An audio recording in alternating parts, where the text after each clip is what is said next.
네, 횡령과 배임 등 혐의로 구속된 이스타항공 창업주 무소속 이상직 의원과 관련해 도내 정치권의 반응이 너무도 조용합니다. 더불어민주당 전북도당은 비공식 언급조차 꺼리고 있고 이 의원 지역구의 시도 의원들도 애써 이야기를 피하는 모습입니다. 일부에선 지난 총선 때부터 이미 예견됐던 일이었다고 꼬집었는데요. 그러면서 결국 피해를 보는 건 지역 주민들인데 이 의원을 선택한 지역 주민 스스로가 자초한 일이라고 지적했습니다. 박원기 기자입니다.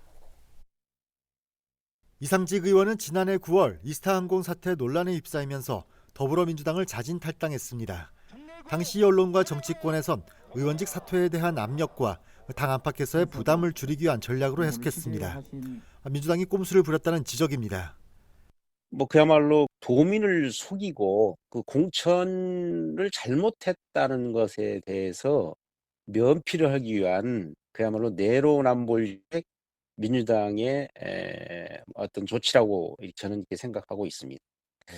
선거 당시에도 이미 상당히 예견되어 있었던 일이거든요. 그럼에도 불구하고 공천을 강행했고 또 이러한 공천 강행은 전북 도민을 좀 무시하는. 이 의원은 민주당 탈당 전 도당위원장직에 단독으로 출마하기도 했습니다. 결국에는 무산이 됐지만 이는 민주당이 도의적 책임을 방기하고 있다는 비판을 불러일으켰었습니다. 이 의원은 전주을 지역 당협위원장이기도 했는데 현재까지도 이 자리는 공석입니다. 정치권에서는 이 의원이 복귀할 경우를 염두한 것이 아니냐는 비판이 있습니다. 이 일부 좀 기대를 하지 않았나 좀 싶은 생각도 들고요.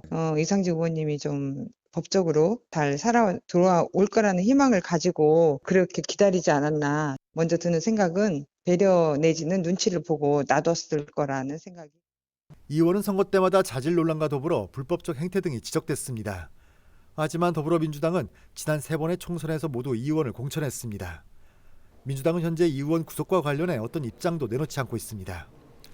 이상직 의원이 탈당했다는 핑계로 더불어민주당이 공천 과정에서 어떤 저질렀던 부실한 후보자 검증 이런 부분에 대해서 시민들에게 사과를 하지 않았다. 이런 부분이 가장 심각한 문제라고 생각하고 지금이라도 본인들의 잘못과 우리 지역에서의 일당으로서의 책임감을 가지고 진심 어린 사과를 할 때다.